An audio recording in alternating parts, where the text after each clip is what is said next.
भ्यो नमः। ओम मातृशक्तये नमः। ओम असतो मा सद्गमय तमसो मा ज्योतिर्गमय मृत्योर्मामृतंगमय। ओम शांति शांति शांति। हाँ जी, बोलिए। किसी का कोई प्रश्न है, बोलिए। ओम प्रणाम गुरुजी। जी गुरुजी, कल आपने पाप कर्म, पुण्य कर्म और मिश्रित कर्म का जिक्र किया था जी इससे संबंधित, और शायद सबके जीवन से जुड़ा हुआ एक प्रश्न यह हो सकता है कि जैसे आज घर वालों ने कॉकरोच से तंग होकर के मुझसे वो काला हिट मंगवा लिया।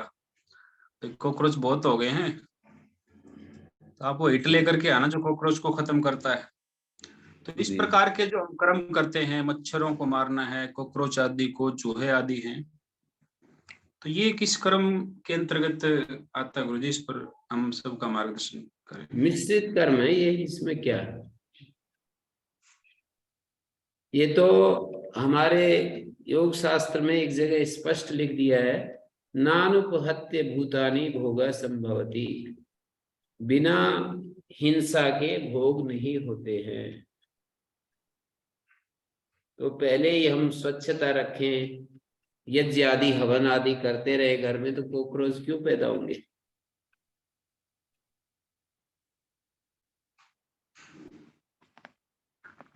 ठीक है। आजकल गुरुजी बड़े मतलब घर छोटे छोटे होते हैं, एक ही रूम के अंदर अलमारी भी है और बेड भी है, उसमें पता नहीं क्या क्या हो जाता है, फिर भी ये पैदा हो जाते हैं। नहीं, यदि हम स्वच्छता रखें और उस तरह से वो, और इतनी हिंसा तो करनी पड़ेगी जीवन हमें जीने के लिए। तो इसका जीवन गुरुजी में जीने पाप के लगेगा या हम्म इन कर्मों की श्रेणी में आएगा जी? और मैं बता दिया पाप कर्म, तो क्या छोड़ दोगे आप इसको? हैं? मैंने तो कहा घर वालों को भी ये ठीक नहीं है, पाप है ये तो। नहीं, मैं वही कह रहा हूँ, यदि ये निर्णय हो जाए कि ये पाप कर्म है, तो क्या मुक्त हो जाएंगे? छोड़ देंगे उसको? तो ये बहुत सारे अति प्रश्न हैं जो हमारे ये जो है ना, किसी को हम कष्ट ना दें, राग द्वेष ना रखें, और हम वो पड़ोसी अड़ोसी के साथ कैसा व्यवहार करें, हम किसी चीज को देखते हैं तो हमारे मन में जो प्रतिक्रिया होती है, किसी ने हमें कष्ट दिया उसका प्रतिशोध लेना चाहते हैं, इन पर ध्यान देने की जरूरत है बहुत अधिक। और अहंकार का जो हम स्वरूप अपने भीतर देख पाते हैं ना, तरह तरह अहंकार जो है अलग अलग रूपों में कार्य कर रहा है, उसको देख पाए। यम और नियम का कहते हैं, गांधी जी से पूछा कि ये सांप को मारना हिंसा में आता है, हिंसा में आता है क्या? तो बोले सांप की तो बाद में बात करेंगे, पहले अपने पड़ोसी से प्रेम करना सीखो, पहले अपने वृत्तियों को ठीक करो, वो भी बाद में विचार कर लेंगे। तो एकदम से ना हम ये बहुत ही अति में जा करके और ऐसा करने, जैसी परिस्थितियां उसके अनुसार जीवन के लिए यदि ये सब है, तो ये तो मक्खी मच्छर क्षुद्र जंतु जो है ना जी, वो तो उनको, ये भी एक धर्मशास्त्र कहता है कि क्षुद्र जंतु होते ही क्षुद्र जंतु इसलिए हैं कि उनको मारने के बाद पाप नहीं लगता, ये भी एक व्यवस्था है।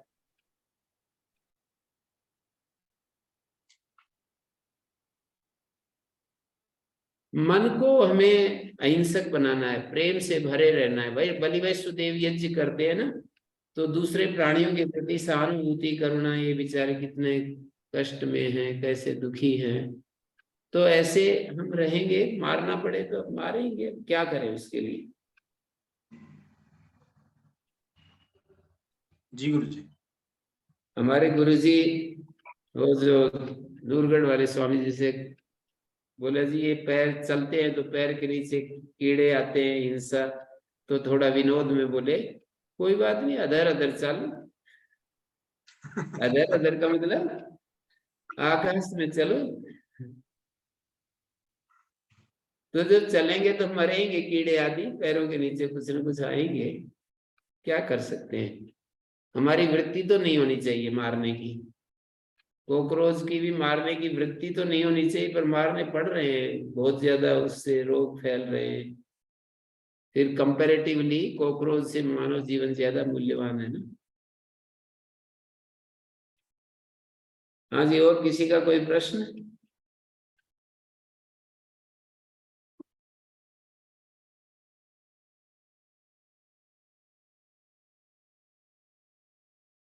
तो ओम एक ओम ओम गुरु जी।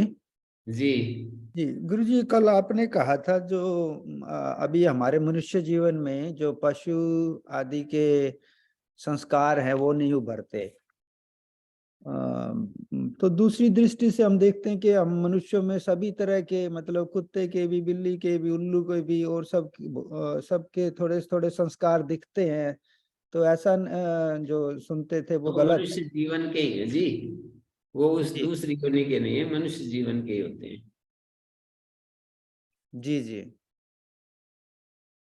जी गुरु मतलब जी। वासना जो होती है ना, एक एक वासना, वो तिर्यक वासना मनुष्य जीवन की अलग है, तिर्यक वासना अलग है। तिर्यक वासना का मतलब मनुष्येतर जितने प्राणी हैं उनकी वासनाएं अलग अलग प्रकार की हैं, और मनुष्य की वासना अलग, देव वासना अलग होती है। तो जिस जाति का कर्माशय है उससे वही वासना उद्बुद्ध होती है। कर्माशय दैव है तो वासना भी दैव जागेगी, कर्मा कर्माशय मानुष है तो वासना भी मानुष वासना जागेगी, और कर्माशय तिर्यक योनि के लायक है, पाशव कर्माशय है तो वासना भी पाशव जागेगी, और कर्म नारकीय कर्म है तो वासना भी नारक नरक वाली जागेगी। ये तो वासना के जगाने में कर्माशय अव्यर्थ हेतु है, ऐसा मैंने कहा था। अव्यर्थ हेतु का मतलब कभी भी फेल न होने वाला हेतु, कभी भी जो फेल नहीं होता, अनुत्तीर्ण नहीं होता। कर्माशय वासना को जगाने में अव्यर्थ हेतु है। मनुष्य में जितनी भी वासनाएं जो दिख रही ना आज आपको, जिनको आप पशु और दूसरे जीव जंतुओं की, वो जीव जंतु की नहीं है, मनुष्य की ही है वो सारी वासनाएं, जो जो भी वो करता है। जी गुरु जी।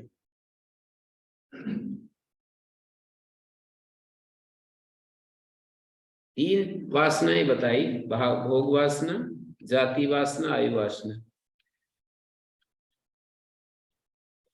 जैसे हमारे शरीर की आयु की एक वासना है, चित्त में रहती है वो, कर्माशय से वो आयु वासना बढ़ती बढ़ती रहती है। एक निश्चित वासना तो है, पर हमारे कर्माशय के द्वारा वो आयु जो है घटती बढ़ती है, ज्यादा भी हो जाती है, कम भी हो जाती है। 100 वर्ष मान लो इस शरीर की आयु है, थोड़ी देर के लिए मान लेते हैं, तो कर्माशय से वो 70, 80, 50 ऐसे हो जाएगी, और भी कम हो जाती है, किसी किसी को बाल्यकाल में ही जाना पड़ता है। कर्माशय दुर्बल होना, ये तो सामान्य आयु बताई। हमारे चित्त में मनुष्य शरीर की आयु फीड है, लेकिन कर्माशय यदि हीन है तो वो आयु 10 दिन की भी हो सकती है ना।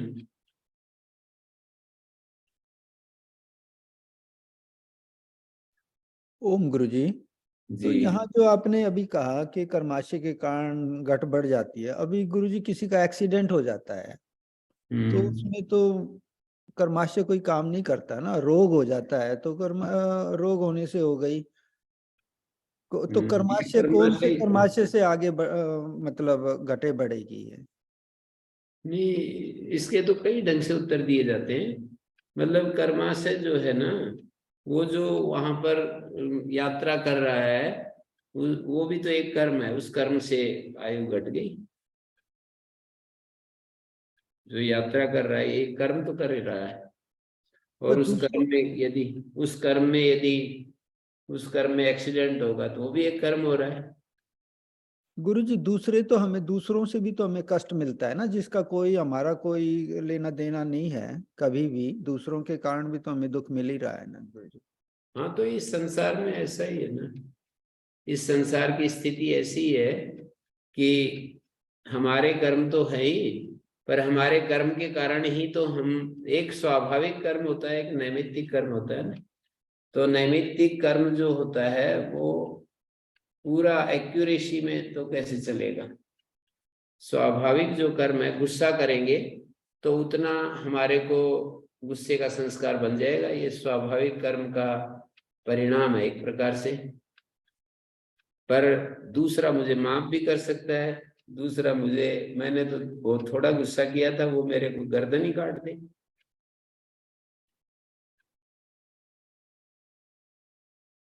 और फिर मेरा जो कर्माशय, गुस्से करने का कर्माशय बना, पूरे जीवन के बाद मैं गुस्सा करता जाऊंगा। उसका गुस्सा करने का अभ्यास भी बढ़ता जाएगा।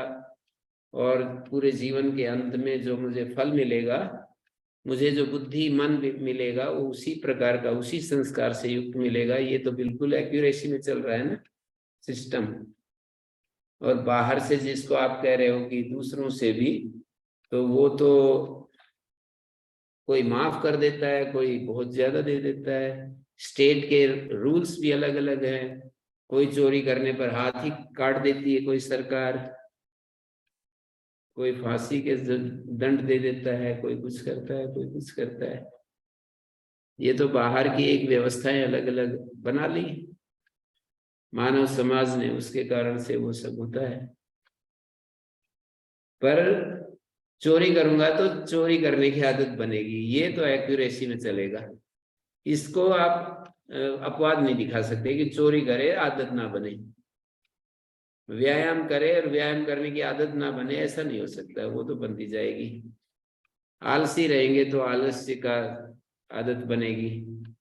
ये तो एक व्यवस्था में चलेगा पूरा। लेकिन बाहर उसके, और ऐसा भी है कि हमारी आदत, जैसे चोरी करने की आदत बन गई और कोई उसको नहीं मिला, फिर अचानक इकट्ठा मिल जाता है, फिर ये भी सब होता है। और कितना फल मिले ये बाहर बिल्कुल एक्यूरेसी में नहीं होता है। पर परमात्मा के घर से जो मिलता है, अर्थात इस शरीर के देहपात होने के बाद जो मेरे को मन बुद्धि शरीर मिलेगा, वो कर्म के अनुसार सही बिल्कुल एक्यूरेसी में मिलेगा। अभी इस जीवन को जीते समय दूसरों से, प्रकृति के प्रकोप से, ज्यादा सर्दी गर्मी से, हिमपात से मान लो हमारी मृत्यु हो जाती है, वो तो नैमित्तिक है, उसमें तो आगे पीछे भी होता है। लेकिन दो बातें मैंने कही, उसको ध्यान देने की हैं बहुत ज्यादा, कि कर्म से जो हमारे अभ्यास बनते हैं वो एक्यूरेसी में है, और मरने के बाद जो हमें वाणी मिलेगी, शरीर मिलेगा, हमको जो ये मिलेगा ना, बुद्धि संस्कार, वो सब तो एक्यूरेसी में जाएंगे। उसमें थोड़ा सा भी वो व्यत्यास नहीं होता है, आगे पीछे नहीं होता है। पर जो जिन कर्मों में दूसरे लोग बीच में आ जाते हैं, वो तो समाज आ जाता है, स्टेट के रूल्स आ जाते हैं। वहां तो फिर हमारे को देखो, जैसे रूल्स हैं वैसा ही मिलेगा। बहुत ज्यादा भी कठोर रूल्स होते हैं स्टेट के, बहुत ढीले ढाले भी होते हैं भारतवर्ष की तरह। और ये जो अरब देश वालों की तरह बहुत कठिन भी होते हैं। चाइनीज के जैसे हैं, उनके भी बहुत मुश्किल है। चाइनीज लोग हैं ना, किसी ने किसी को वो कर दिया ना, किसी महिला ने किसी को कह दिया कि ये मेरे को जो है ना तंग कर रहा है ये आदमी, तो उसको बहुत ही कठोर दंड देंगे, बहुत ज्यादा कठोर दंड देंगे। तो इसलिए उस तरह की व्यवस्था है। तो गुरुजी, पहली बार किसी ने गलती की और पहली बार उसको इतना ज्यादा दंड मिल गया। जैसे किसी आदमी ने वो खंबे पर चढ़ करके तार लगा रहा था, तो उसके हाथ, वो तार लगाए तो हाथ, दोनों ही हाथ कट गए, करंट आ गया, दोनों हाथ बिल्कुल, मैंने देखा स्वयं अपनी आंखों से, हाथ ही नहीं है। शादीशुदा था, उसकी पत्नी के लिए भी समस्या होगी, पूरे जीवन भर उसको वो करना पड़ेगा, या फिर कोई ऑपरेशन करके कृत्रिम कुछ करेगा, क्या करेगा। मतलब ये है कि ये एक्यूरेसी में नहीं है। अगर वो खंबे पर तार लगा रहा है तो इतना बड़ा दंड मिल गया, पर ये एक्यूरेसी में है कि उसको चोरी करने की आदत है, ऐसे अप्रमाद में जीने की आदत है। मतलब वो तार इसलिए लगा रहा है ना, आगे मतलब वो नहीं आएगा, मीटर नहीं होगा, और सावधानी से नहीं कर रहा है काम। ये तो उसके स्वभाव के दोष में जो पहले से चला रहा है ना, तो वो तो एक्यूरेसी में है, बाहर लापरवाही में। लापरवाही में सड़क पर कोई चल रहा है, गाड़ी चला रहा है, कोई गाड़ी नहीं आ रही है तो लापरवाही चल रही है, गाड़ी आ गई तो फिर सारी लापरवाही निकल जाएगी पीछे तक की।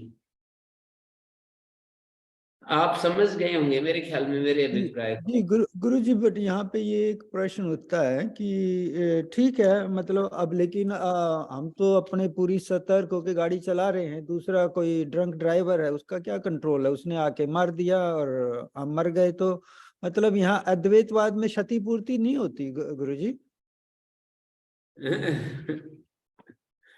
नहीं, मैं तो योग दर्शन, अद्वैतवाद थोड़ी पढ़ रहे हैं, अब तो सांख्य योग पढ़ रहे हैं। जी जी, नहीं हैं? मतलब यहाँ चलो मतलब सांख्य योग दर्शन में दूसरे के कारण जो हमें दुख मिलता है, जिसमें हमारा कुछ भी कारण नहीं है, उसका उसके बारे में कुछ है गुरुजी? क्षतिपूर्ति होती है, नहीं होती है? क्षतिपूर्ति ये है कि ये समझ जाएं कि ये संसार कितना व्यवस्थित, हमें कभी भी कोई फल मिल सकता है, इसलिए अपने अज्ञान से मुक्त हों। आज चले जाएं या 1000 साल बाद चले जाएं, इतनी ज्ञान की स्थिति पैदा कर लें तो सारी क्षतिपूर्ति होगी ना। हैं? जी जी, सारी क्षतिपूर्ति होगी यदि ज्ञान हो जाए ना। अब हमारी बुद्धि इतनी है कि हमारा शरीर बना रहे, ये शरीर के सुख मिल गए, वो भी एक दृष्टि है, क्षतिपूर्ति वाला जो सिस्टम है ना। सोचते हैं, हमारी बुद्धि को राहत मिलती है, ठीक है, पर यहाँ जो है ज्ञान प्राप्ति के लिए इस संसार में जो दुख दर्शन से वैराग्य हो जाए और हमारा मन बिल्कुल एकदम सुखों से वितृष्ण हो जाए, तो कितना बड़ा वो है ना। इन घटनाओं को देख देख करके कभी भी कुछ नहीं हो सकता है, कोई हमें मार सकता है, कोई हमें दंड दे सकता है, कितना वो दुखों से भरा हुआ है ये संसार। हैं? ये तो दृष्टियां हैं जी। एक वो भी एक दृष्टि है जो आप, मैं उससे अच्छे से परिचित हूँ बिल्कुल, क्षतिपूर्ति वाली दृष्टि से। और ये भी एक दृष्टि है कि अपना कर्माशय हमारे निरंतर बिल्कुल एक्यूरेसी में चलता है, बाहर से जो मिलते हैं चीजें वो कभी भी कुछ हो सकता है। वो तो जो वो जो व्यक्ति है ना, जो गलती कर रहा है, उसको तो मिलता ही है।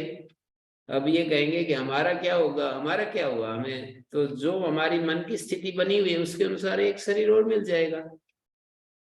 ये थोड़ी है कि हमारे मन की जो स्थिति है उसके अनुसार एक शरीर और मिल जाएगा।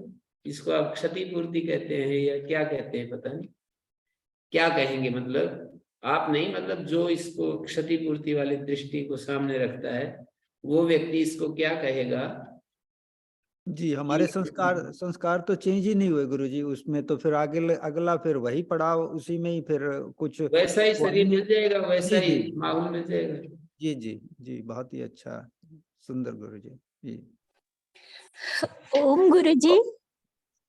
तो शरीर अपनी अपनी बुद्धि का परिष्कार करने की जरूरत है बहुत ज्यादा, अपने संस्कारों को बदलने की जरूरत है। स्वस्थ हो जाएं, हम आत्मस्थ हो जाएं, संसार के सुखों के प्रति वितृष्ण हो जाएं, ये है चीज करने की यदि हो जाए तो। हाँ जी, बोलिए स्मिता जी। हाँ, नमस्कार गुरुजी।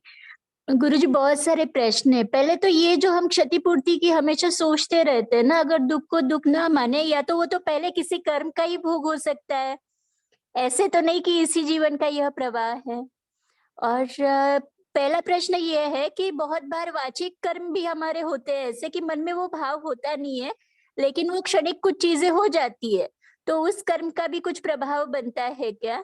और दूसरा, मानसिक रूप से ये धर्म अधर्म की बात चल रही है, जैसे आपने कहा चोरी का एक बार आदत हो गई तो बार बार चोरी होती है, तो मन के रूप में तो बहुत सारे हम अधर्म करते रहते हैं, भले प्रत्यक्ष रूप से ना करे, तो मन में तो बहुत सारी हम लोग गलत चीजें करते रहते हैं, तो उसका भी तो एक कर्माशय वासनाएं भी बनेगी। और डर ये है कि अगर ऐसी गलत वासनाएं, अधर्म की वासनाएं अगर मन में भी बलवती हो गई, तो फिर तो वो अपना काम करेंगी। माने हम लोग चाहे जितनी तपस्या कर ले, साधना कर ले, इस जीवन में वृत्तियों को, संस्कारों का शमन कर ले, लेकिन वो वासनाएं तो जो गलत किया है आपने कभी भी, मैंने केवल शारीरिक रूप से, मानसिक रूप से, वो तो कभी ना कभी वो फलीभूत होगा क्या? होगा। धर्म का भी अधर्म, माने वो सबके लिए समान न्याय है। हाँ, वो तो होगा ही। कुछ गलत किया है तो उसका फल दुख के रूप में मिलेगा, अच्छा किया है तो सुख के रूप में मिलेगा। मतलब गलत करने का मतलब हमने अपनी ऊर्जा का दुरुपयोग किया है किसी भी रूप में, दूसरे को सताने के रूप में या अपने भोगों के रूप में अपनी ऊर्जा का दुरुपयोग किया है, अपने अज्ञान को हमने वो किया है, ज्ञान का तिरस्कार किया है। तो सब ये सारी चीजें ऐसी हैं कि हमारा कर्माशय तो गड़बड़ बनता जाता है ना। जैसे हम जानते हुए प्रमाद करते हैं तो कर्माशय तो गलत बनेगा। मैं कह रहा हूं ज्ञान का अनादर, अर्थात जानते हुए हम लापरवाही करते हैं, ठीक जीवन नहीं जीते हैं, तो वो तो कर्माशय तो गलत कर्माशय बनेगा। गुरुजी, सारे ही लोग ज्ञान के प्रकाश में नहीं रह सकते, बहुत कम लोग होते हैं जिन्हें अच्छा सत्संग मिलता है, अच्छे संस्कार मिलते हैं, तो पहले तो नहीं, जैसे ही अच्छे संगत में आ जाएंगे ईश्वर की कृपा से, तो फिर उस क्षण से तो उनका जीवन बदल जाता है। लेकिन जब अज्ञान में रहते हैं, उन्हें पता ही नहीं होता कि हम गलत कर रहे हैं, तब उस वक्त तो हमने सारी चीजें कर ली है, तो कुछ वासनाओं को बलवत कर लिया, अच्छे बुरे सारे। तो जो ट्रैफिक रूल्स नहीं जानता और कोई सड़क पर लाल बत्ती पार कर रहा है तो दंड तो मिलेगा ही। देखो, चाहे जाने या न जाने, अग्नि में हाथ देगा न जानते हुए तो जलेगा वो तो। ये नहीं है कि आपने एक वचन ये भी तो कहा था कि ये सारी चीजें जो है ना वो समाप्त हो सकती है अगर हमने कुछ गलत कर्म कर रखे हैं और बहुत सारे अच्छे कर्म कर लिए, तो मैंने किसी वासना को क्षीण किया जा सकता है, ये आपने कहा था। नहीं, वासनाएं तो क्षीण होती हैं, योगाभ्यास से वासनाएं क्षीण होती हैं, तो सभी मानते हैं। योगाभ्यास से सभी वासनाएं क्षीण होती हैं, ये तो सभी स्वीकार करते ही है ना। तो ये जो है ना, कर्म तो सामान्य रूप से ऐसा निश्चय कर लेना, यदि आदमी, हम सभी लोग, मैं भी, आप भी, सब लोग कि गलत करेंगे तो गलत परिणाम होगा, शास्त्र आज्ञा का अतिक्रमण करेंगे। एक श्लोक में बताया है मनु ने कि अकुर्वन विहितम कर्म, विहित कर्मों को नहीं करे, प्रतिषिद्धश्च समाचरण, और प्रतिषिद्ध कर्मों को करता चला जाए, प्रसज्जश्च इंद्रियार्थेषु, और इंद्रिय विषयों में आसक्त हो, नरः पतनम रिच्छति, मनुष्य का पतन होता है। ऊर्ध्वं गच्छन्ति सत्वस्था, मध्ये तिष्ठन्ति राजसा, जघन्य गुण वृत्तिस्था, अधो गच्छन्ति तामसा। सत्वगुण का परिणाम होता है ऊर्ध्वगमन, ऊर्ध्वारोहण। रजोगुण का परिणाम बीच में ठहरना, जैसे हैं वैसे ही बने रहते हैं। और तामसिक होते हैं तो नीचे चले जाते हैं, नीची योनियों में चले जाते हैं। तमोगुण प्रधान होता है तो हम नीची योनियों में चले जाते हैं। और पूरे जीवन का आखिरी में जाकर हमारा क्या होता है वो देखना है। अभी युवावस्था में तो हमारी इंद्रियां सक्रिय रहती हैं। ज्यों ज्यों हम बूढ़े होते चले जाते हैं, हमारा सब कुछ तमस से युक्त होता है, या पूरे स्मृति, कर्तव्य की स्मृति, धर्म की स्मृति, आत्म स्मृति, ये सब बनी रहती है। तो उससे फिर निर्धारित होता है हमारा अगला जीवन। कुछ लोग जो है ना बहुत ही अवेयरनेस में रहते हैं आखिरी तक, तो वो तो फिर अच्छे उनको जीवन मिलेगा, अच्छे माता पिता मिलेंगे, अच्छे सब कुछ मिलेगा। गुरुजी, शंका बस इतनी है कि वो जो वासनाओं को बलवान बनाना या क्षीण करना, यही बात मेरी समझ में नहीं आ रही थी कि आखिरी में जाके सारा गणित होगा, ईश्वर की तरफ से न्याय होगा। वो भी ठीक है कि जीवन में एक भी भाग में आपने अगर कुछ अनजाने में, अज्ञान में कुछ गलत बात कर दी भी होगी, तो बाद में जब आप सुधरे, आपका बहुत ज्यादा समय आपने बहुत अच्छे कामों में, शुभ कार्यों में ही व्यतीत किया है, तो आखिरी में जाके आपको शुभ कार्यों का फल मिलेगा। क्या समझ में नहीं आ रहा है, एक बार बोलिए। क्या आपने कहा था ना कि एक बार अगर हम जैसी वासनाएं, जैसी इच्छाएं रखती है, तो वो गड़बड़ नहीं होता। वो चित्त में हर एक जगह अधर्म करेंगे, अधर्म के खाने में धर्म करेंगे, धर्म विद्या करेंगे, विद्या तपस्या, तो हर एक का खाना निश्चित है और वो खाना अपना फल जरूर देगा। तो इसमें ये इसमें क्या, ये तो ठीक बात है। तो वही कह रही हूँ कि अगर कुछ गलती हो गई है, मतलब कभी भी अगर हम समझते हैं, लेकिन उस वक्त अज्ञान में थे, अब तो सारी चीजें ठीक है, तो आखिरी में लिखा है, महाभाष्य में लिखा है, हमारे व्याकरण महाभाष्य में कि ना अज्ञानम शरणम भवितुम अर्हति। ये जो अज्ञान है ना, और आजकल के अंग्रेजी वाले बोलते हैं इग्नोरेंस इज नो एक्सक्यूज, और महाभाष्यकार ने भी ये बात कही है, अज्ञानम नात्यंता अज्ञानम शरणम भवितुम अर्हति। अज्ञान शरण नहीं होता है कि जी मैं जानता नहीं था, मेरे से तो भूल हो गई। अजानन वही ब्राह्मणम अन्यात् सुराम वा पिबेत सोपि मन्ये पतिता स्यात्। ये वाक्य है वस्वसानिक में, शुरू में ही महाभाष्य में मिलता है कि न जानते हुए भी ब्राह्मण को कोई मार डाले, सुरापान कर ले, वो भी पतित हो गया है। शास्त्र, गुरुजन, समाज, ये सब कितनी व्यवस्थाएं लगी हुई हैं, हम क्या कैसे कह सकते हैं कि मेरे को तो पता नहीं था। हमें पता करना चाहिए, और नहीं कर पा रहे, और यदि हो गया है तो जब पता हो जाए उसके बाद तो हमें कम से कम सुधर जाना चाहिए ना। उसके बाद भी बेहोशी टूट जानी चाहिए, पर वो भी तो नहीं टूटती। गुरुजी, सजगता बहुत बड़ा पुरुषार्थ है अपने आप में, और मैंने गलत तो कोई व्यक्ति करना ही नहीं चाहता, ना ही करता है, बात वो है ही नहीं। लेकिन कभी मानसिक रूप से मैं आपको पूछना चाह रही थी, जो व्यक्ति बहुत अच्छे कार्यों में व्यस्त है उसका मन तो बहुत स्वस्थ रहेगा, और जो व्यक्ति थोड़ा अपने आप में है तो उस मन में तो बहुत सारी चीजें चलती रहती है। तो मानसिक जो कर्म है वो वही, चित्त की वासनाएं तो वही रहती है, और मन तो किसी का दिखता नहीं है हमें। हाँ, तो मन तो क्या दिखेगा, संस्कार दिखते नहीं है ना, वृत्तियां दिखती हैं, कर्म दिखते हैं। हमारी जो वृत्तियां कीजिएगा गुरुजी, मैंने ऐसे होता है ना कि व्यक्ति अंदर से कुछ और होता है, अंतःकरण में कुछ और चीजें होती है और बाहर बहुत अलग चीजें होती है। बाहर तो हमें देख के कुछ और नजारा लिखता है, लेकिन मन चित्त की स्थिति बहुत विपरीत हो सकती है। हाँ, तो मन की अशुद्धि तो अशुद्धि है ही ना। मन की अशुद्धि से फिर हमारे वाणी भी अशुद्ध होगी, कर्म भी अशुद्ध होंगे, उसका कर्माशय बनेगा। और केवल मानसिक पाप भी कर्माशय को जन्म देते हैं। जैसे हम अश्रद्धा करते हैं कि कुछ नहीं है, ये सब फालतू बातें हैं, ऐसे यदि हमने एक स्टेटमेंट अपने भीतर बिठा लिया तो समझ लो पाप कर्मा से, मानसिक पाप कर्मा से बन रहा है।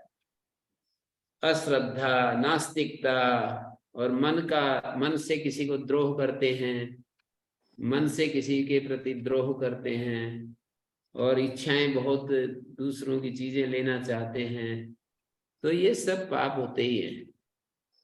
शरीर से नहीं कर रहे, वाणी से भी नहीं कर रहे, मन से कर रहे हैं तो वो भी पाप कर्मा से बनता जाता है। वाणी से करेंगे तो भी पाप कर्मा से, मन और वाणी दो इकट्ठे हो जाएंगे, शरीर से करेंगे तो तीन हो जाएंगे, शरीर, वाणी और मन। मन से करेंगे तो एक, वाणी से करेंगे तो दो हो गए, शरीर से करेंगे तो तीन हो गए।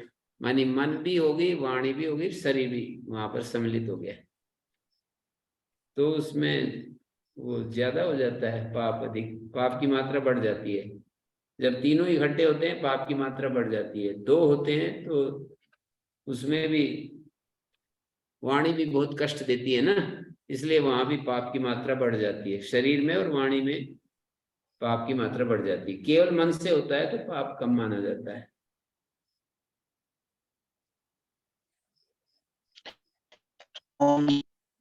गुरुजी, आपने बताया था कि जब चित्त पूरी तरह सत्वगुण से युक्त हो तो वहां विवेक ख्याति होती है, चित्त और पुरुष का भेद का बोध हो जाता है। तो गुरुजी अब यहाँ से आगे भी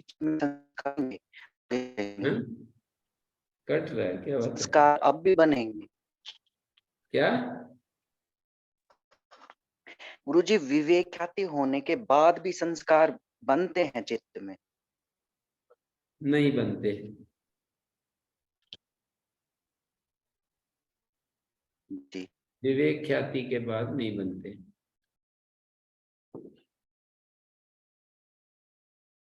हमेशा यदि हम इस स्थिति में रहते हैं ना कि मैं चैतन्य रूप में रहता हूं और मेरे सामने ये चीजें रहती हैं, तो नहीं बनेंगे।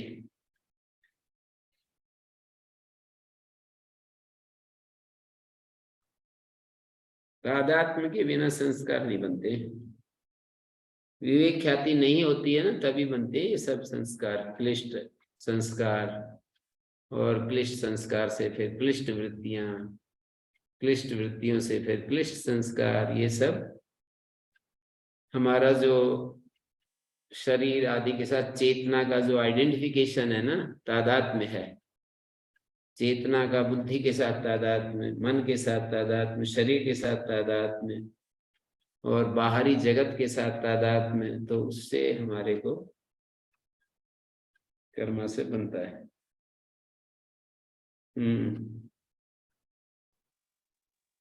तो गुरुजी जो संस्कार से होने वाला जो स्थिति है असंप्रज्ञात की, तो वहां जो संस्कार रह गए तो वो पुराने संस्कार है? नहीं, वो संस्कार तो असंप्रज्ञात समाधि में जो संस्कार शेष बचे हैं ना, मानी एक बार ही सारी असंप्रज्ञात समाधि होते ही संस्कार बीज रूप संस्कार दग्ध नहीं होते ना, रहते हैं संस्कार भी, पर निरोध संस्कार बहुत ज्यादा बढ़ जाएंगे तो वो हटा देंगे इसको। एक अवस्था ऐसी आएगी कि संपूर्ण संस्कार मुक्त हो जाएंगे हम। वो ऐसा कहते हैं कि असंप्रज्ञात समाधि का प्रारंभिक काल में संस्कार समाप्त नहीं होते हैं। निरोध संस्कार बहुत ज्यादा हो गए तो समाधि, निरोध संस्कार बहुत ज्यादा हो गए तो व्युत्थान संस्कारों को तो हटाएंगे वो संस्कार। जैसे किसी आदमी में बहुत ज्यादा संस्कार बढ़ गए हैं निरोध के, क्रोध निरोध के संस्कार हैं और एक क्रोध के संस्कार हैं। क्रोध निरोध, क्रोध को रोकने के संस्कार हैं। रोकने का मतलब अंदर अंदर क्रोध में है, बाहर से दिखाया नहीं कर रहा, ये मतलब नहीं मेरा। क्रोध निरोध का मतलब है कि अंदर से वो शांत रह रहा है, क्रोध को वश में करके रह रहा है, प्रतिक्रिया नहीं हो रही है शरीर में भी, वाणी में भी, मन में भी। तो ये क्रोध निरोध का संस्कार कहलाएगा। और क्रोध संस्कार एक तरफ, तो जो संस्कार बलवान होता है वो विजयी होता है। क्रोध संस्कार यदि अधिक हैं तो क्रोध निरोध पर विजयी होंगे। क्रोध निरोध के संस्कार बलशाली हैं, अधिक हैं, अधिक से वो बलशाली हो जाते हैं ना। ज्ञान के साथ जो संस्कार अनुभव के साथ गुजरते हैं ना, वो बलशाली हो जाते हैं। तो क्रोध निरोध और क्रोध निरोध का संस्कार यदि बलशाली है तो क्रोध के संस्कार को हटाएगा। लोभ निरोध का संस्कार दूसरी तरफ लोभ का संस्कार हटाएगा। ब्रह्मचर्य का संस्कार अब्रह्मचर्य के संस्कार को हटाएगा। पवित्रता का संस्कार अपवित्रता को हटाएगा। ईर्ष्या निरोध का संस्कार ईर्ष्या के संस्कार को हटाएगा। हमारे भीतर एक ईर्ष्या निरोध का संस्कार होता है। हम अपने को सुझाव देते हैं, समझते हैं कि ईर्ष्या अच्छी नहीं है। क्या कोई उन्नति कर रहा है, उसकी उन्नति को देखकर मैं क्यों परेशान हूं, मेरे को तो बहुत ज्यादा इससे घाटा हो जाएगा। तो ये ईर्ष्या निरोध है, ये ईर्ष्या का निरोध कर रहा हूं। जब मैं प्रतिपक्ष भावना करता हूं तो उस प्रतिपक्ष भावना के द्वारा बैरियर लगाता हूं उस चीज के ऊपर। मैं उसके दुर्गुण को, उसकी जो उसका उससे होने वाली हानि का जो मैं विचार करता हूं, ऐसे कहते हैं ना, इतर का हिंसादया लोभ क्रोध मोह पूर्वका मृदु मध्यधि मात्रा कृत कार्यता अनुमोदिता, वितर्का हिंसादया कृत कार्यता अनुमोदिता लोभ क्रोध मोह पूर्वका मृदु मध्यधि मात्रा दुःख ज्ञानानंत फला इति प्रतिपक्ष भावनम। ये कह रहा था, ये जो एक निरोध संस्कार है और एक वित्थान संस्कार है। जैसे लोभ का संस्कार लोभ निरोध, ईर्ष्या का संस्कार ईर्ष्या निरोध, क्रोध का संस्कार क्रोध निरोध, अपवित्रता का संस्कार पवित्रता का संस्कार, अब्रह्मचर्य संस्कार ब्रह्मचर्य संस्कार। ऐसे दो संस्कारों को जो अधिक होगा वो प्रभावी रहता है। तो जब निरोध संस्कार कम है तो व्युत्थान संस्कार को दबाएंगे, पर व्युत्थान संस्कार कम हो जाएंगे तो निरोध संस्कार दबाएंगे। व्युत्थान संस्कारों को सर्वथा समाप्त कर देंगे। कहा है ना, तज्जा संस्कारों अन्य संस्कार प्रतिबंधी। प्रज्ञा संस्कार जो है अन्य संस्कार को रोक देता है। तस्यापि निरोधे सर्व निरोधात् निर्बीज समाधि, तस्यापि निरोधे, वो जो प्रज्ञा संस्कार है उसका भी निरोध कर दिया तो सर्व निरोध हो जाएगा, निर्बीज समाधि हो जाएगी। तो आप ये समझिए कि असंप्रज्ञात समाधि में संस्कार जो बचते हैं, इसका तात्पर्य यही होगा कि प्रारंभ में जब हमारी असंप्रज्ञात समाधि होगी तो उसके साथ संस्कार समाप्त नहीं होते, संस्कार तो बचे रहते हैं। पर निरंतर यदि हम उस प्रक्रिया से गुजरते हैं तो संस्कार दग्ध बीज हो जाते हैं, संस्कार समाप्त हो जाते हैं, ऐसा कहना चाह रहे हैं। क्लेशों की 4 अवस्थाएं बताई हैं, प्रसुप्त तनु विच्छिन्न उदार। एक 5वीं अवस्था भी है क्लेशों की, दग्ध बीज अवस्था। प्रसुप्त तो नींद में प्रसुप्ति हो जाते हैं सारे संस्कार, प्रलय में भी प्रसुप्त हो जाते हैं, बाल्यकाल में भी छोटे बेबी को सारे संस्कार जो है प्रसुप्ति होते हैं, योग साधना से तनु होते हैं, प्रतिकूल उस स्थिति से विच्छिन्न होते हैं। जैसे क्रोध के समय राग विच्छिन्न हो जाता है, राग के समय क्रोध विच्छिन्न, लोभ के समय उदारता विच्छिन्न हो जाती है, उदारता के समय लोभ विच्छिन्न हो जाता है। ऐसे विच्छिन्न उदार चलता रहता है। जिस आदमी के मन में उदार अवस्था है, किसकी? राग की उदार अवस्था है, तो बोले द्वेष विच्छिन्न हो जाएगा, क्रोध विच्छिन्न हो जाएगा। उस समय क्रोध थोड़ी आता है राग के समय। और जब क्रोध उदार होता है तो राग विच्छिन्न हो जाता है। एक उदार होता है तो दूसरा विच्छिन्न हो जाता है।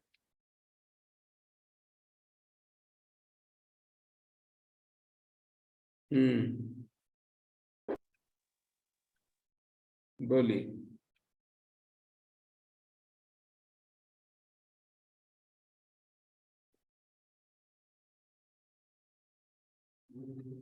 हाँ जी। विच्छिन्न और प्रकृति प्रसुप्ति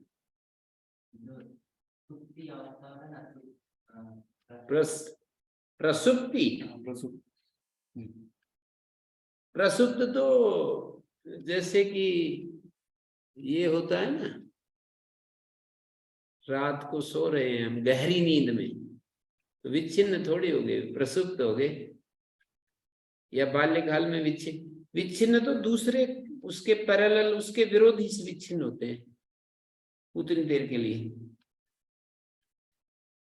पर एक तो उदार है ना वहां, प्रसुप्त तो तब होते हैं जब कोई भी चीज वो नहीं है हमारे चित्त में, कोई भी चित्त भूमि में कोई भी चीज नहीं है, तब प्रसुप्त माने जाते हैं।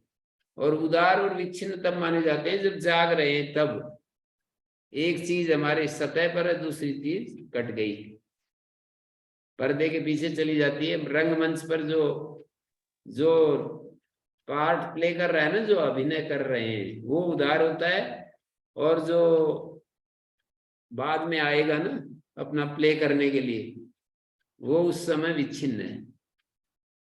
रंगमंच पर जो होता है वो उदार होता है, और जो पीछे वेट कर रहा होता है उदार को धक्का दे करके, और वो आ जाता है, या जब मौका मिलता है तब आ जाता है, तो जो विच्छिन्न था वो उदार हो जाता है, और उदार था वो विच्छिन्न हो जाता है।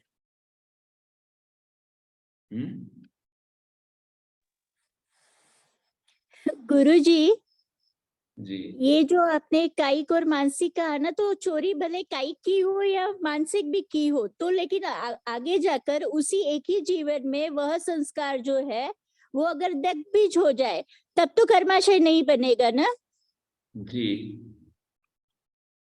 यही आश्वासन मैं चाह रही थी कि कोई हो सकता है कि अज्ञान में कुछ गलत करे, पर लेकिन ऐसा बाद में होता अगर है, पुरुषार्थ करे। ऐसे नहीं कि चोरी का कर्माशय नहीं बनेगा, और तो बाकी तो बनेंगे। सारी अविद्या समाप्त हो जाए तो कोई भी कर्माशय दग्ध बीज हो जाएगा। कितना भी हजारों लोगों को हजारों पाप भी किए हैं, उसका भी कोई अर्थ नहीं है। यदि हमें पूर्ण ज्ञान हो जाए, आत्म स्वरूप में स्थित हो जाएं, तो जो पीछे भूतकाल में किए हुए जो पाप कर्म है ना, उनका कोई अर्थ नहीं रहता है, फिर सब समाप्त हो जाते हैं एक ही झटके में।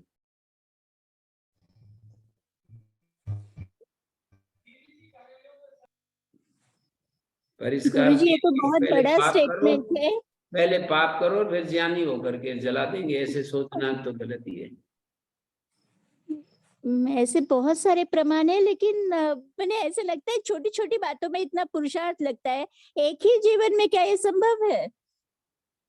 तो जीवन तो अनंत, अब तक कौन सा एक थोड़ी मिला है, आज तक कितने जीवन पाए हैं। मनुष्य को तो ये होता है ना कि अगला कोई और जीव ये ना मिले, माने यही जाति मिले, मनुष्य जाति में ही जन्म मिले, यही सबकी भावना होती है। होती तो है, मनुष्य जाति में मिले, मनुष्य जाति में भी पुरुष जाति शरीर में मिले, ऐसा रहता है ना। हमें तो अब इससे आगे सोचना चाहिए,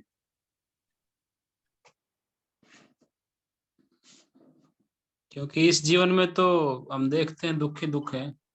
आदरणीय गुरुजी भी इतने दिन से मार्गदर्शन कर रहे हैं। अब तो हमें जो है मोक्ष मुक्ति की प्राप्ति, वैसा हम सबको इस जीवन में प्रयास करना चाहिए। हाँ, ये तो बड़ा भगीरथ काम है, बहुत ज्यादा। सारी इच्छाएं जो है ना, इसमें भगवान को प्राप्त करने में बाधक है। इच्छाएं बहुत ज्यादा हमारे मन में है, उन पर काम ना करें, बस वो धीरे धीरे अपने आप मिट जाएंगी। इच्छाओं को हम हवा ना दें, इच्छाओं के बारे में सोचे नहीं। इच्छाएं तो बहुत ज्यादा हैं, इच्छाएं आए दिखाई दें तो उन इच्छाओं के ऊपर काम ना करें, उन इच्छाओं के ऊपर कुछ भी काम ना करें, इच्छाओं की पूर्ति के लिए चेष्टा ना करें, इच्छाओं के बारे में सोचना बंद कर दें, तो इच्छाएं चली जाएंगी। मुक्ति कोई चाहता है ना, रियल में मुक्ति चाहता है, तो उसको ऐसा करना पड़ेगा। इसके लिए तो गुरुजी बहुत असंग करना पड़ेगा। ये तो शरीर, मन, तन, मन, धन हर एक चीज से असंग करना पड़ेगा। साक्षी भाव में आना पड़ेगा, निश्चलता में। वो तो करना ही है, और क्या करना है फिर। अब आपका क्या काम बच गया है? यही एक काम बचा है। अब आपको क्या काम बच गया है? यही तो बचा है। आप तो कर ही सकती है ना, कोई जिम्मेदारी नहीं है, कोई घर गृहस्थी बसाई नहीं, कोई इस तरह का दायित्व तो नहीं कि आपको वो you are not committed for anything. Not committed for anything. Guruji छोटी छोटी बातों में बहुत, ये सुनने के लिए सारी चीजें अच्छी लगती है, लेकिन व्यवहार में जाके पता चलता है कि हम कहाँ पर खड़े हैं। ये मोक्ष ऐसी चीज है जिसके बारे में तो हम सोच ही नहीं सकते। अभी तो तपस्या साधना के बारे में ही सोचते हैं, उसमें इतनी बाधाएं होती है कि हर बार परीक्षण करते हुए अपने आप को उठा उठा के चलाना होता है। हाँ तो वो तो ठीक है ना, पर कमिटमेंट है। जैसे किसी गृहस्थ ने बच्चे जन्म दे दिया तो 25 साल के लिए वो कमिटेड हो गया है कि 25 साल तक उसके लिए वो करना चाहिए, देख रेख करनी, उसको इधर उधर अब नहीं हिल सकता है 25 वर्ष तक। किसी बच्चे को जन्म दे दिया तो 25, और वो तब जब वो सही सही उसका विकास हो जाए। यदि वो बच्चा सही विकसित नहीं हो रहा है तो सारी जिंदगी के लिए वो जीवन आपको लगाना पड़ेगा। फिर अगले जन्म में ये समझ लेकर के जो ना, अगली बार तो मुझे ये इस रास्ते पर नहीं चलना, अगली बार मैं सावधान रहूंगा, इस बात को बिठा लेना। यदि हमारे जिस बालक को जन्म दिया है ना वो सही हो जाए तो 25 साल, और यदि वो सही नहीं होता है तो सारी जिंदगी उसके पीछे जाना पड़ेगा, नहीं तो कैसे बनेगा। या इतना वैराग्य हो जाए कि हम सब चीजों से एक तरफ हो जाएं, भगवान बुद्ध की तरह हो जाएं, या फिर सारी जिंदगी दुखों को झेलें और अपने मन में ये बिठाएं कि भाई मेरे को ये दुख नहीं चाहिए, अब आगे मेरे को ये दुखमय जीवन नहीं चाहिए आगे, ऐसे बिठा लें। अभी तो मैं झेलूंगा, सारी चीजें भोगूंगा, क्योंकि मैंने जो बीज बोए हैं और कौन काटेगा इनको, तो अभी तो मैं करूंगा, पर आगे मैं ये नहीं चाहता हूं। यही रास्ता है भोगने का। ऐसे हम कैसे एक तरफ हो सकते हैं? जब हमने कोई गलत काम किए हैं और जब उनका फल मिलता है तो कहते हैं कि मैं तो भगवान के रास्ते पर चलना चाहता हूँ, ये रास्ते में चीजें खराब आकर के खड़ी हो गई हैं। खराब आकर के ऐसे अपने आप थोड़ी खड़ी हो गई हैं, हमने उनको खड़ा किया है, हमने उनको जगह दी है रहने के लिए, अपने भीतर स्थान दिया है। तो जो चीजें हमने बुलाई हैं अब उनको सम्मान पूर्वक विदा करना पड़ेगा, जिन चीजों को हमने बुलाया है।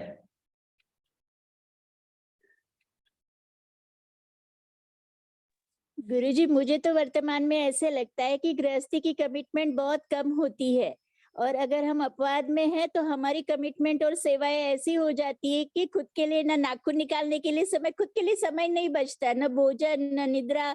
ये लोक सेवा एक ऐसा व्रत होता है कि जिसमें आप अपने लिए सोच ही नहीं पाते, और ऐसे लगता है कि हमें जाना ये इस तो और अच्छा है ना, और इसको जाओ सेवा तो कह दिया करो। ये तो मैं भगवान की पूजा कर रही हूँ हर क्षण, ऐसे कह दिया करो ना। अपना क्या हो गया? अब अपना कुछ बचा ही नहीं। आप ऐसे कह दो कि मैं बस सर्वभूत हित में अपने आप को डाल दिया है, बिना किसी पक्षपात के, नो पार्सलिटी, और मैंने अपने आप को भगवान के उसमें डाल दिया है। हर वक्त मुझे सेवा में रहना है।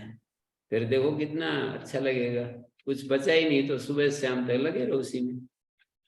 जो बात करो तो आप पूजा कर रहे हैं बात से, कुछ और किसी को सलाह देते हैं, किसी को झाड़ू लगाते हैं, भगवान के घर में मंदिर में झाड़ू लगा रहे हैं, ये भगवान का मंदिर ही है ना। जो भी स्थान है इस धरती का वो भगवान का मंदिर ही है। तो मंदिर में तो झाड़ू लगाने में आदमी को खुशी होती है। यहाँ जो भी स्थान है सब भगवान का मंदिर है, और मंदिर में झाड़ू लगाएंगे तो कितना अच्छा लगेगा, और मंदिर में हरियाली लगाएंगे तो कितनी अच्छी लगेगी। ये सब पॉजिटिव सोचना है ना, अच्छा है। जी गुरुजी, आपके आशीर्वाद से हम सब मोक्ष के भी यात्री बन सकते हैं। वो तो बन ही सकते हैं, सभी को स्वातंत्र तो है ही, स्वाधीन होने का स्वातंत्र है, सही रास्ते के चुनाव का स्वातंत्र है। चुनाव में क्या दिक्कत है, पराधीनता थोड़ी है चुनाव में। हमारे सामने दो चीजें रखी हैं, तो उसमें हमें खुला छोड़ रखा है कि आप ये लो या ये लो। तो ज्ञान या भोग, अपवर्ग या भोग, क्या लेना चाहते हो, हमारे हाथ में है ना। चिति शक्ति के बारे में ये बताया, 5 विशेषताएं आगे दी है योग शास्त्र में। चिति शक्ति अपरिणामिनी, अपरिणामिनी,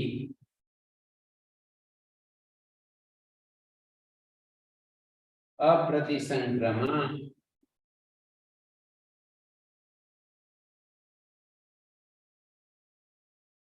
दर्शित विषया,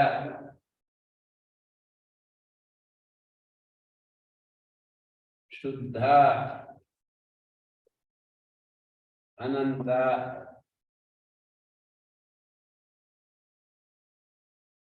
ये चिति शक्ति जो है ना, चिति शक्ति की 5 विशेषताएं दी, और ये विवेक ख्याति इनसे अलग है।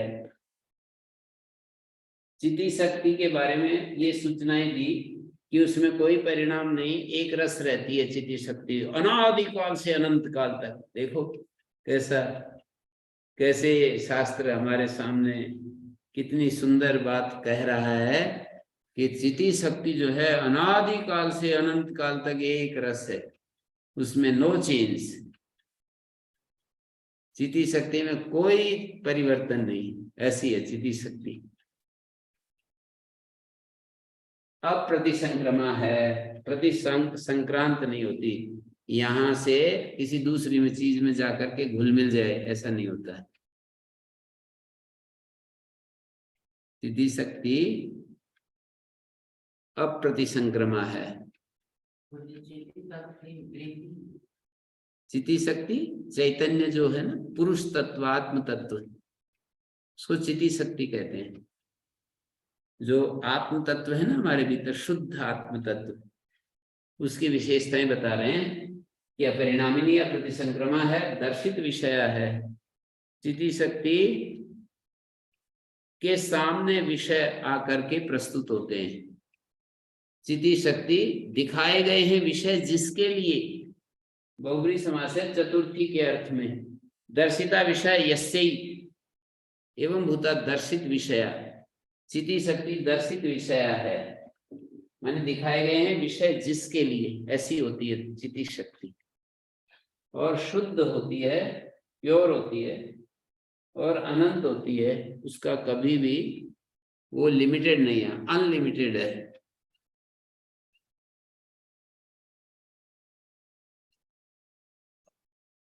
तो ऐसी ये चिति शक्ति है।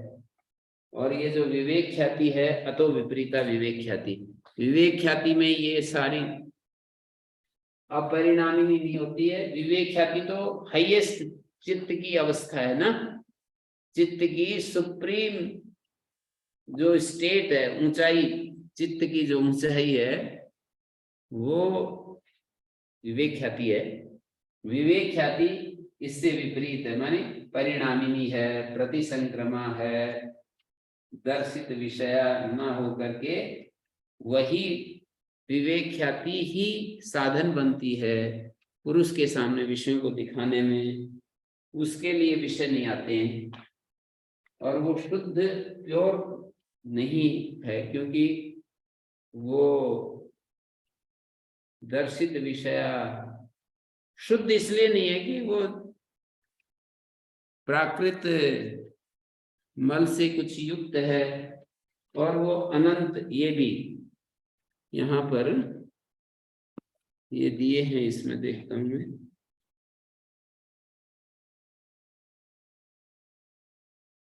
अपरिणामिनी अप्रतिसंक्रमण सत्व गुणात्मिका है, विवेक ख्याति, इसलिए उसको प्योर नहीं कह रहे। चित्ती शक्ति के विपरीत है, विवेक ख्याति की समलता के कारण विवेक ख्याति में भी विरक्त होकर, इसलिए उसको विवेक ख्याति में भी विरक्त हो गया, ताम अपनी ख्याति निरुद्धि, इसलिए वो ख्याति जो विवेक ख्याति है ना, उसको भी छोड़ दिया, उससे भी वैराग्य हो गया। तत्परम पुरुष ख्याति गुण वैतृष्ण्यम, गुणों में वितृष्ण हो गया, उसमें भी चित्त जो है हट गया है। तो इस अवस्था में चित्त संस्कारोपगतम भवति, संस्कारोपगम भवति। तस्यां विरक्तम चित्तम ताम विख्यातिम निर्णोद्धि तदवस्थम चित्तम संस्कारोपगम भवति। वो चित्त केवल संस्कार मात्र उसमें रहते हैं, किसी प्रकार का संप्रज्ञान नहीं होता है। न तत्र किंचित संप्रज्ञायते, कुछ भी बाह्य ज्ञान से रहित होती है वो अवस्था।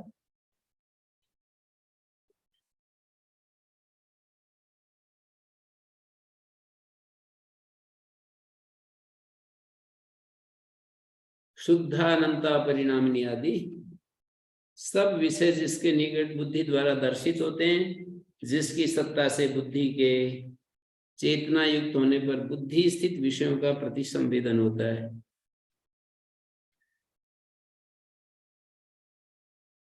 आत्मा के उपस्थिति में, ये जो आत्मा की उपस्थिति में बुद्धि चेतन जैसी हो जाती है, और बुद्धि के चेतना युक्त होने पर बुद्धि स्थित जो विषय हैं उनका अनुभव होता है। तो ये स्व प्रकाश शक्ति सारे विषयों को प्रकाशित करने के लिए कुछ क्रियाशील अथवा विकृत नहीं हो पाती। अप्रतिसंक्रमा, स्व प्रकाश शक्ति सारे विषयों को प्रकाशित करने के कारण कुछ क्रियाशील या विकृत नहीं हो जाती, इसलिए अप्रतिसंक्रमा, संचार कार्य अथवा विषय में संक्रांत होना, इससे रहित है, निष्क्रिय है या निर्लिप्त है। चिति शक्ति निर्लिप्त है।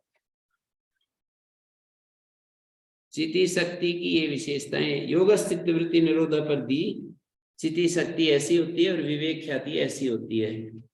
उसमें भी विरक्त चित्त, विवेक ख्याति में भी चित्त जब विरक्त हो जाता है तो फिर वो उस ख्याति को भी रोक देता है।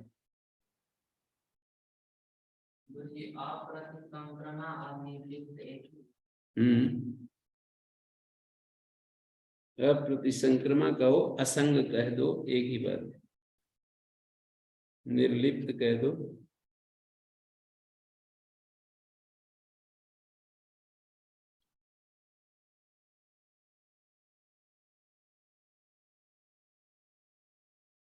शुद्धा जो बात कही है ना, शुद्ध होती है, तो सात्विक प्रकाश के समान आवरणशील चंचल नहीं है। सात्विक प्रकाश जो होता है वो रजोगुण और तमोगुण से हमेशा आवृत रहता है और चंचल भी होता है।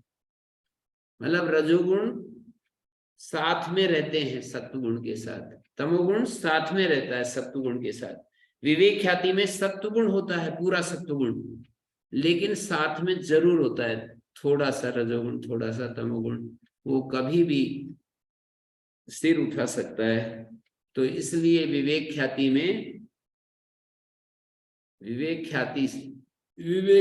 भी अंतिम चीज नहीं है, यूं कह दिया। विवेक ख्याति में भी संभावना रहती है ना कुछ गड़बड़ होने की, तो इसलिए उसको ये कह दिया है कि